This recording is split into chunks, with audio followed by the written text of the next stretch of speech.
Welcome. Welcome to our interview today, where we focus on venture capital with a tilt towards impact. So I'm very grateful to introduce to you Lauren Lentz. Lauren, thanks for coming here today. My pleasure. Lauren is a great expert on venture capital and also impact. After studies at Yale, Harvard and Oxford, Lauren worked at McKinsey and thereafter at a family office called BPO in Germany, which actually is a combination today with a fund where partly this family office is also the anchor investor to the fund. So Lauren, we are grateful you are here, and let's talk about venture in combination with impact today. Perfect, looking forward. Lauren, so let us talk about venture capital. How do you see venture capital as an asset class, as part of a NextGens portfolio allocation, maybe between direct investments, venture and private equity? What are the most important things of venture? Yeah, great question, and something that I'm delighted to speak about. So venture is a really interesting asset class. It's not for everyone because it does come with higher risk profile, but on the same hand, it comes also with a higher return profile. As you would hope. As one would hope, that's the idea at least. Venture capital typically involves equity investments into very early stage companies. So these can be companies that may have just been formed. So at times it may be just a team, an idea, maybe a very early prototype, up to a company that is more mature, more developed, where there may be true what we call product market fit. So there's a product that the market seems to value, thinks that it's driving value, larger teams, obviously higher revenues, etc. But compared to the companies that a private equity firm would invest in, these are still considered very early stage investments.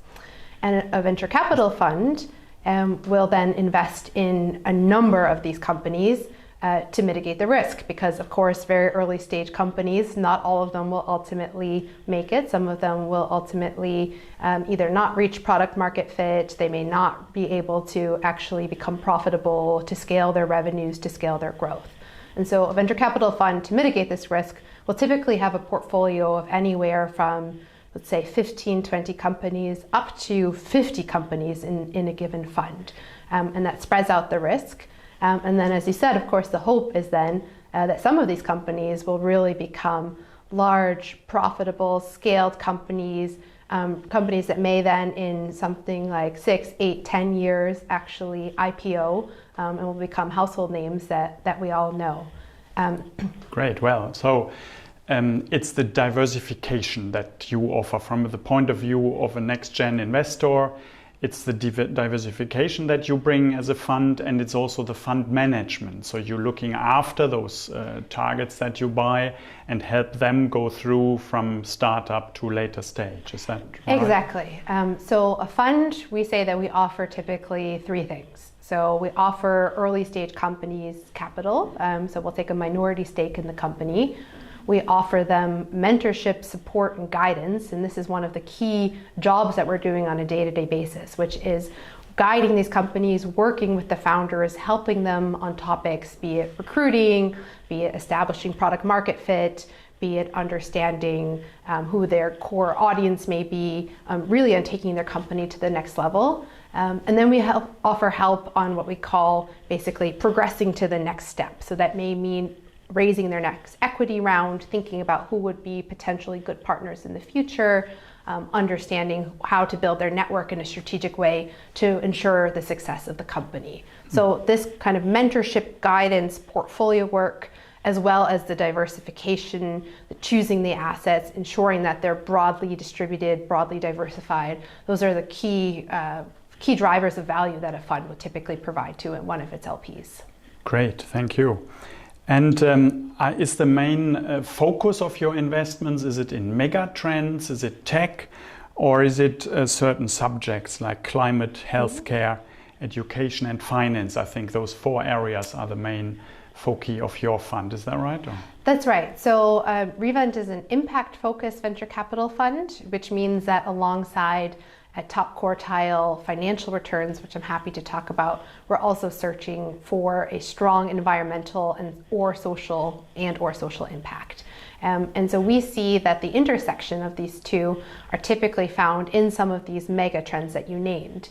So climate tech is one of the key areas that we're investing in, health tech also, as well as education. And when we talk about fintech, financial technology, we're talking usually about fintech products that are targeting what's called sort of typically underserved populations. So these may be kind of consumer groups who were typically not as focused upon by the existing financial players. But the key thing is that all of the companies in which we invest are tech companies. So often that means software. Sometimes it may mean hardware. Sometimes it's a combination of the two. And in all of them, we have to see both the potential for the company to become financially very successful and to have a significant impact as well. And so we find these areas to be the sort of subsections where you're most likely to see both of those things. So it's the combination of profit and purpose that you are following as part of those mega trends. I think that's really how it can be described. Exactly, that's exactly right. And you mentioned top quartile. I mean, that's a big issue in the fund industry, both in PE and in venture. I mean, you as a fund manager, you started this fund with a colleague, with your co-founder. What is the differentiation? How can you try and achieve to become top quartile, and what makes the difference? Is it the due diligence? Is it the selection of the sectors in the first place? What is it? Yeah, Peter, this is the key question, and of course the question that all of our investors want to understand, which is why are you going to be able to achieve these outstanding results? And I think for us, it really comes down to one key thing, which is that we see that purpose and profit are not at odds with each other, but in fact that purpose really drives profit.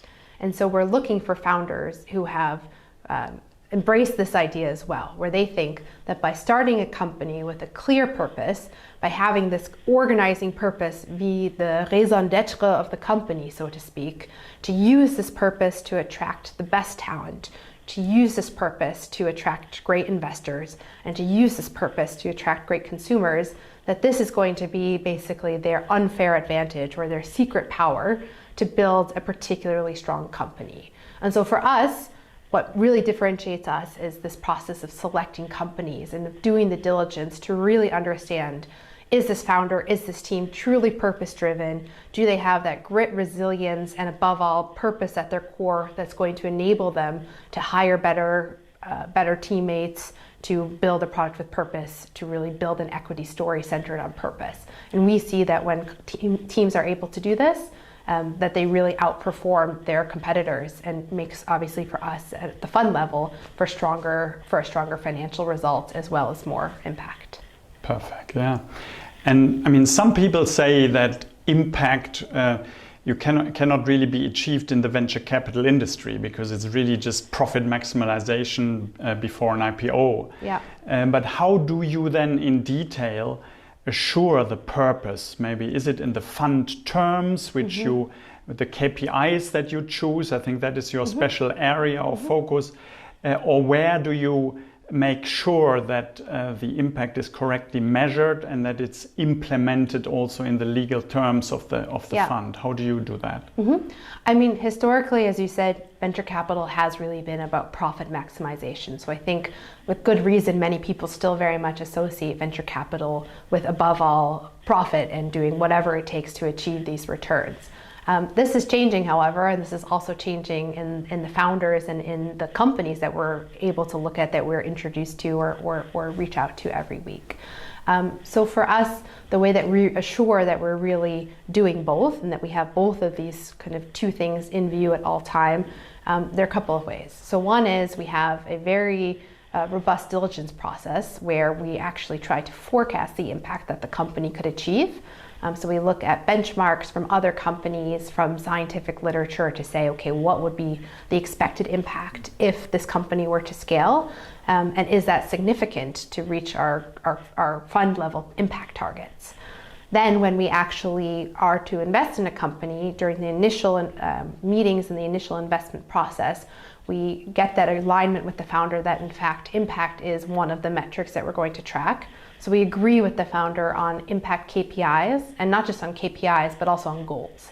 So together with it's pre-agreed and then you follow it up over time. So at the time of investment, we're already talking about what will be your impact KPIs, how can we measure this, are there direct measures, are there proxies that are going to be reasonable, how are we going to actually manage this, and what are the goals? Because as often said, what doesn't get measured doesn't get managed, and so we think that this is kind of an essential part of the work that we can do and the value that we can add with our portfolio companies. Would it be okay to give a concrete example, like what measures you use in a certain case? Sure. Yeah, so for example, one of our portfolio companies is focused on improving outcomes for hourly workers. So in countries like the US, the UK, many other developed and of course developing countries, more than 50% of the labor force is actually not employed on an annual contract, but indeed have kind of an hourly contract where every week they may be assigned different hours. And what that means is that their livelihood can fluctuate with their hours, and the quality of this job is often not very high. And so the mission of this company, of this startup, is to bring radical transparency to the conditions of hourly workers and to use this transparency to improve working conditions with the companies. And so they're building a product which, if you're familiar with Glassdoor, is something like a Glassdoor specifically designated for hourly workers with questions which are relevant to them and insights that are relevant to them. And the idea is that then these insights and these benchmarks and these levers will be then sold to large companies who employ the hourly workforce so that they can then improve the jobs. And the KPIs would be not just the number of hourly workers who are actively using this information, that is one KPI, but what we really want to understand is not just how many people engage with the information, but how many people make a change based on this information. How many hourly workers see that in fact they are not being treated as well as somebody at the grocery store down the street and say, you know what, actually it would make sense for me to potentially apply elsewhere and change my job, or to so it's a very real world change and a real world KPI that you are trying to measure and make it as specific to the company as you possibly can. Exactly. So in that case, the KPIs would be how many people use the information and then what percentage of those people took action based on this insight. And as you say, this is real world, this is very specific to that company, and maybe this is an important point to stress. We don't believe in KPIs which are extremely generic.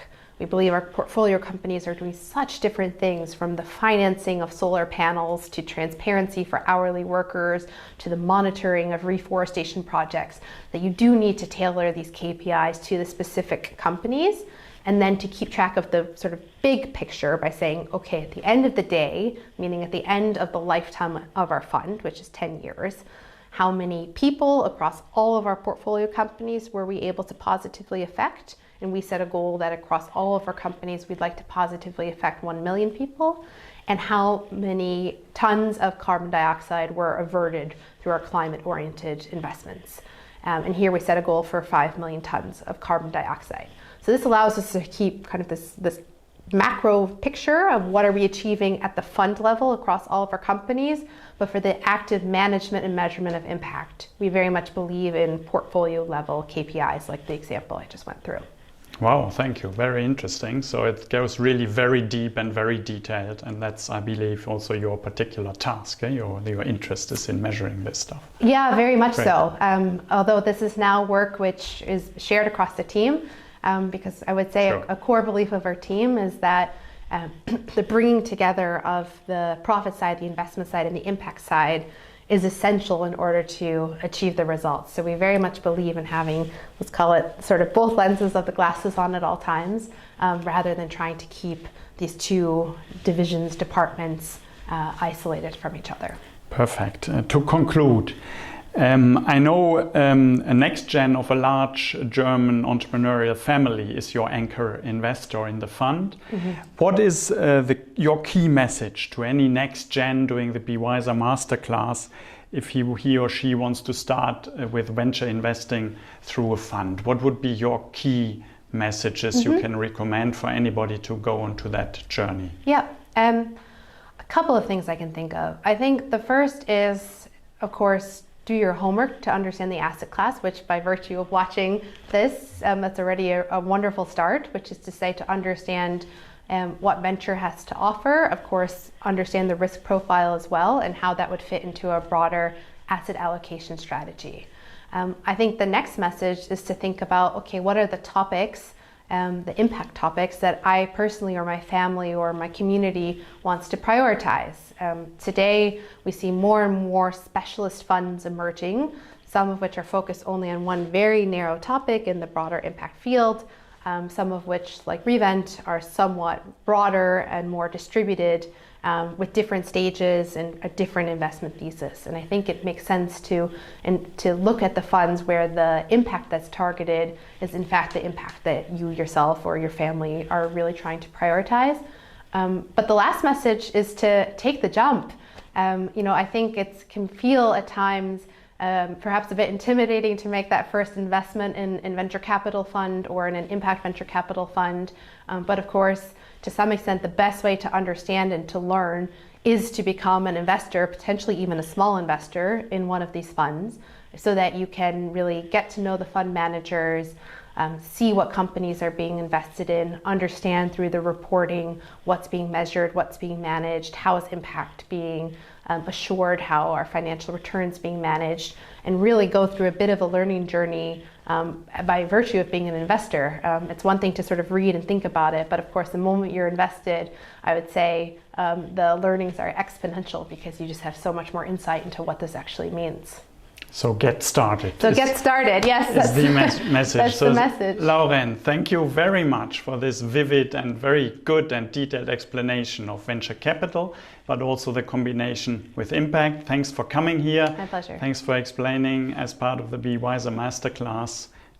Very good. Thank you, and all the best to your Revent Ventures Fund. Thank you so much. It was great to be here today, Peter. Great. Thank you, Lauren. Thank you.